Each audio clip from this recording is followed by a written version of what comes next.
Okay students, welcome back. Continue करते हैं अपने लैब को। अच्छा, जावास्क्रिप्ट में हम लोगों ने ये चीज़ तो चेक कर ली थी कि वेरिएबल क्या होते हैं। उसके बाद हमने इसके प्रिंट की कमांड्स और इसके डायलॉग बॉक्सेस भी देखे। थोड़ा सा आगे चलते हैं, हम जावास्क्रिप्ट में चेक करते हैं कि जावास्क्रिप्ट के अंदर फंक्शंस कैसे काम करते हैं। ठीक है, JavaScript functions. Function is a block of code. You know हमारे पास प्रोग्रामिंग के अंदर कोई भी फंक्शन जब हम डिफ़ाइन करते हैं तो फंक्शन का मेन पर्पज़ ही ये होता है कि वो हमारे पास ब्लॉक ऑफ कोड होता है जो कि परफॉर्म कर रहा होता है किसी भी स्पेसिफिक टास्क को। तो जावास्क्रिप्ट में फंक्शन कैसे काम करते हैं देख लेते हैं। देखें, मैं यहाँ पे एक फ़ंक्शन बना लेता हूँ। जो मैंने अभी अभी टास्क परफॉर्म किया था उस टास्क को मैं एक फ़ंक्शन के अंदर परफॉर्म कर लेता हूँ। लाइक मैं एक फ़ंक्शन बनाता हूँ प्रिंट के नाम से।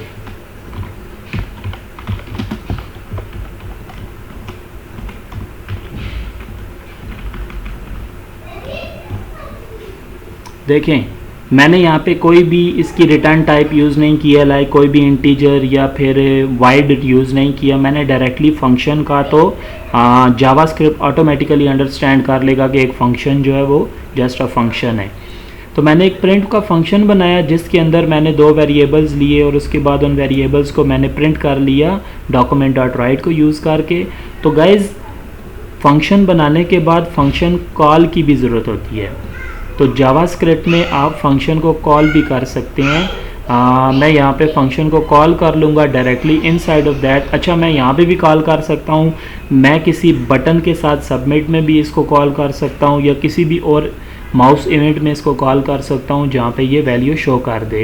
लाइक ऐसा होता है जब आप टेक्स्ट बॉक्सेस में दो वैल्यू एंटर करें उसके बाद सम का बटन दबाएं तो सम शो हो जाए, just like in a calculator. तो जावास्क्रिप्ट ही हमारे पास बैकएंड में रन हो रहा होता है जो कि इस तरह के टास्क परफॉर्म कर रहे हैं। तो जब मैं यहाँ पे इस फंक्शन को बना चुका हूँ तो इसको कॉल करने के लिए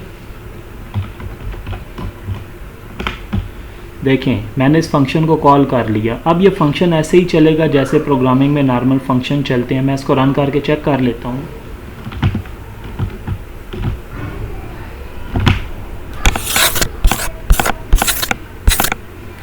देख लें, हमारे पास से वही वैल्यू प्रिंट हुई है जो वैल्यू एक फंक्शन के अंदर हमने दो वेरिएबल्स में पास करके इसको शो की थी। ठीक है। अच्छा, हमारे पास जो फंक्शंस हैं वो फंक्शन पैरामीटराइज भी हो सकते हैं और पैरामीटराइज फंक्शन भी यूज़ होते हैं सेम एज इट इज़ जैसे अपनी डिफरेंट प्रोग्रामिंग्स में यूज़ करते हैं। हम यहाँ पे फंक्शन को पैरामीटराइज करके चेक कर लेते हैं।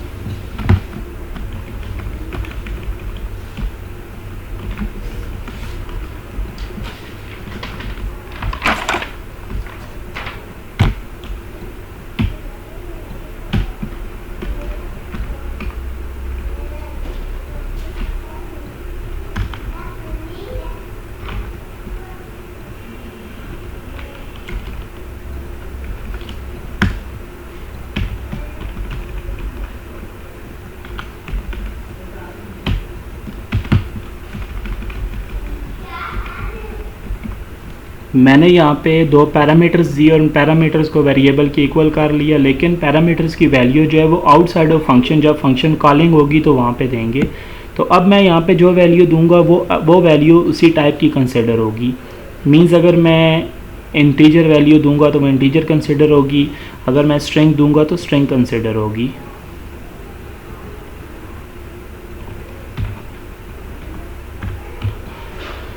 मैंने 3 और 2 वैल्यू दी है।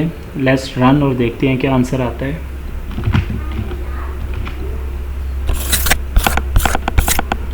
देखिए 5 हमारे पास आंसर आ गया। इट्स मीन कि हमारे पास इस जो पैरामीटराइज वैल्यूज़ थी उनको इसने एज ए इंटीजर कंसिडर किया। वैल्यूज़ चेंज करके देख लेते हैं।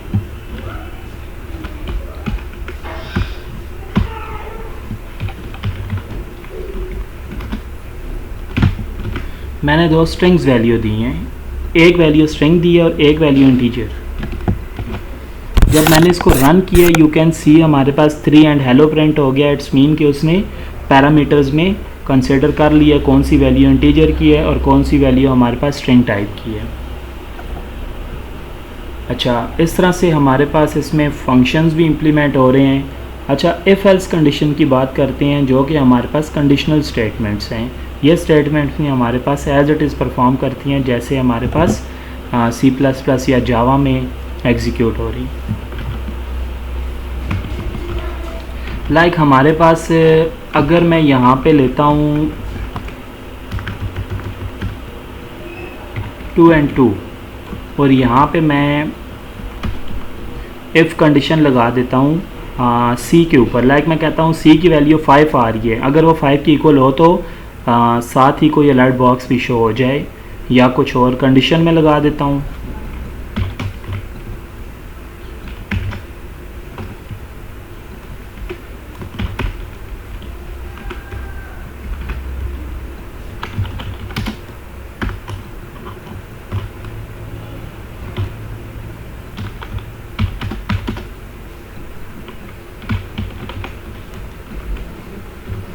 देखें मैंने क्या किया है, मैंने जस्ट एक इफ़ कंडीशन लगा दी है जिसके अंदर मैंने कहा है कि अगर आउटपुट 5 के इक्वल हो तो एक अलर्ट बॉक्स शो हो जाए। रन करके चेक करते हैं। देखें वैल्यू इज़ करेक्ट, क्योंकि आंसर 5 है तो ऑटोमेटिकली एक अलर्ट बॉक्स शो हो गया है। अगर हम वैल्यूज़ को चेंज करते हैं, मैं यहाँ पे पैरामीटर्स में 3 and 3 कर देता हूँ, इट्स मीन कि अब ये 6 हो जाएगा। देखें आउटपुट हमारे पास 6 आ गई है लेकिन कोई भी अलर्ट बॉक्स शो नहीं हुआ। ठीक है, तो इट्स मीन कि हम इफ़ कंडीशंस इसको इस तरह से यूज़ कर सकते हैं। सेम एज इट इज़ हम मल्टीपल इफ़ कंडीशंस यूज़ कर सकते हैं, फेल्स कंडीशन यूज़ कर सकते हैं। लाइक मैं यहाँ इफ़ के साथ एक एल्स का बॉक्स बनाता हूँ।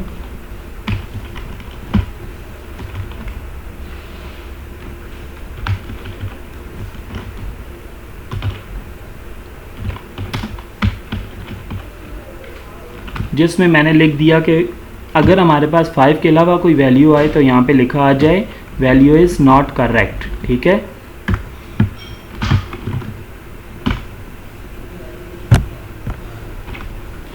Not correct. आप देख लें हमारे पास अब वैल्यू 6 है तो वैल्यू नॉट करेक्ट आ गया। सेम एज इट इज़ आप देखें जब भी आप प्रोग्रामिंग कर रहे होते हैं तो आप एक कैलकुलेटर बनाएं या फिर एक पासवर्ड ऑथेंटिकेशन फॉर्म बनाएं जिसमें आप पासवर्ड ले रहे हैं। अगर पासवर्ड मैच कर रहा है तो आप शो करवा दें कि password is correct, otherwise not correct. तो ये जो सारे टास्क परफॉर्म हो रहे होते हैं ये हमारे पास जावास्क्रिप्ट में हो रहे हैं। ओके, इसके बाद हम चेक करते हैं operators, like arithmetic operators, binary operators, या फिर हमारे पास हैं इंक्रीमेंट डिक्रीमेंट ऑपरेटर्स। वो सारे ऑपरेटर्स भी यहाँ पे ऐसे ही परफॉर्म कर रहे हैं। जैसे यहाँ पे देखें मैंने डबल इक्वल यूज़ किया, this is an assignment operator. Same as it is मैंने प्लस यूज़ किया, this is an arithmetic operator. मैं इसको माइनस मल्टीप्लाई डिवाइड भी कर सकता हूँ। लाइक मैं यहाँ पे b की वैल्यू b भी लिया तो मैं b की वैल्यू को प्लस कर सकता हूँ। लाइक मैं b प्लस प्लस, ठीक है, फिर मैं a माइनस माइनस, ठीक है। तो जब ये रन होंगे तो हमारे पास b की वैल्यू इंक्रीमेंट हो जाएगी और a की वैल्यू डिक्रीमेंट हो जाएंगी। इट्स मीन कि हमारे पास यहाँ पे increment decrement assignment arithmetic plus minus multiply divide वो सारे operators as it is use हो रहे हैं जिस तरह से हम प्रोग्रामिंग के अंदर यूज़ कर रहे थे। ठीक है, उसके बाद हमारे पास आती हैं एरेज़। तो जावास्क्रिप्ट में हमारे पास एरेज़ भी एज इट इज़ यूज़ होती हैं जिस तरह से हमारे साथ प्रोग्रामिंग में यूज़ होती थी। लाइक मैं एक एरे लेता हूँ किसी टाइप की, मैं कोई भी एक एरे ले लेता हूँ।